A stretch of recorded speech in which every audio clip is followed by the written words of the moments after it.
We begin this hour with breaking news out of Ottawa. Jody Wilson-Raybould, Veterans Affairs Minister and former Justice Minister, has resigned from the Trudeau cabinet. The news came out during a cabinet meeting this morning, days after allegations surfaced that the Prime Minister's office pressured the former Justice Minister to help SNC-Lavalin avoid criminal prosecution. In her official statement, Wilson-Raybould writes, "I'm aware that many Canadians wish for me to speak on matters that have been in the media over the week. I am in the process of obtaining advice on the topics that I am legally permitted to discuss in this matter, and as such, have retained the Honourable Thomas Albert Cromwell, CC, as counsel." Robert Fife joins us now from the Globe and Mail. And Bob, thanks very much for your time. And you broke the story initially, so tell me a little bit about just how big a bombshell this is to hear that she's resigned. Well, look, this is a very significant hit for the Trudeau government. Miss Wilson-Raybould was the first Indigenous Justice Minister. She is a leader in the Indigenous community across this country. I know that within the legal community in Canada, she is highly respected as somebody with great integrity and high ethics. And the fact that she would not bow to political pressure to order the Director of Prosecutions to shelve a prosecution case against SNC-Lavalin speaks to her integrity. You know, she had stayed in cabinet.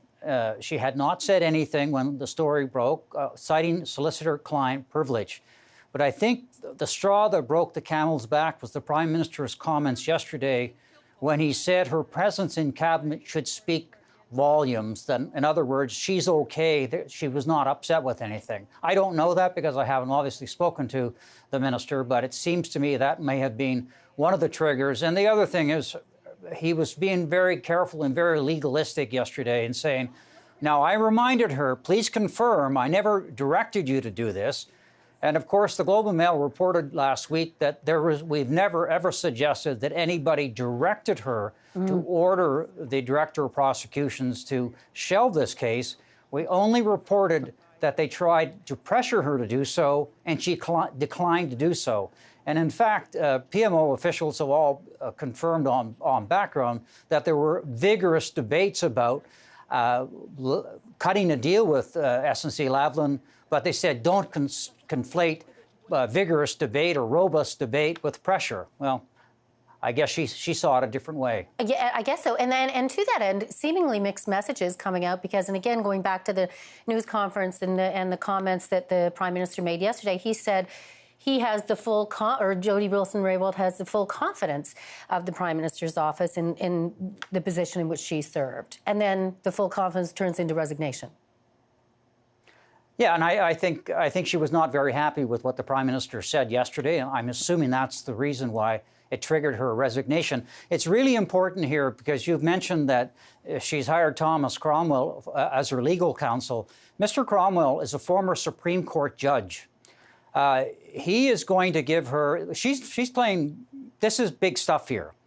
She's gone to a highly, highly respected jurist and now a lawyer. He's now in private practice.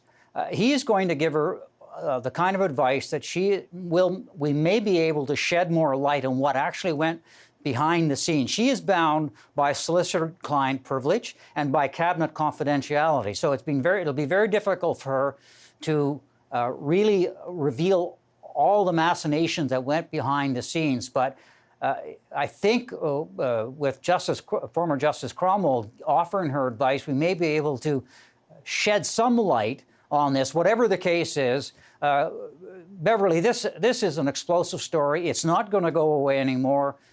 When you have political staff interfering with a prosecution, allegedly interfering with a prosecution, this is serious stuff, and it's not a one-day story. No, not at all. And so that has proven since your first story, Bob. But when you think about it in terms of obviously an election year as well, and initially the Prime Minister saying there's really nothing to see here. Well, there is something to see. Clearly, a cabinet minister has gone down. So as far as scandals go, this is a big one. Well, not only is the government with an election looming facing the resignation of somebody of the stature of Jody Wilson-Raybould, but there's another thing going on in Ottawa.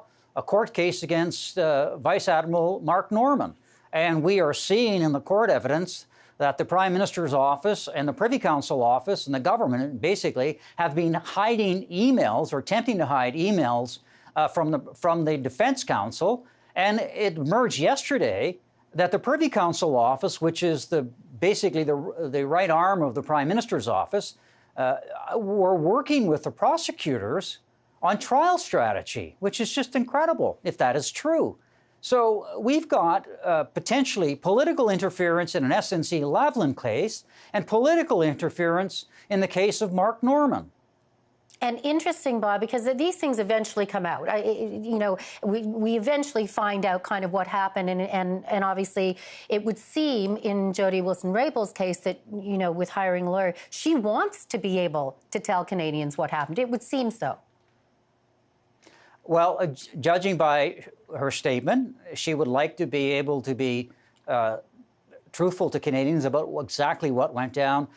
I thought what her a part of her statement, I think, sort of rang out really loud, and it should probably shame the Prime Minister. And she said, "I came into politics. I came to Ottawa because I believed in doing politics differently." That was the promise that Justin Trudeau made before the last election campaign, that he was going to do politics different than Stephen Harper or any other government.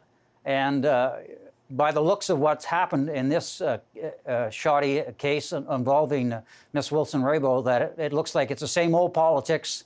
Nothing's changed. Wow. Bob, I know you've got a busy day as we follow these events and this breaking news story. I appreciate your time. Thank you.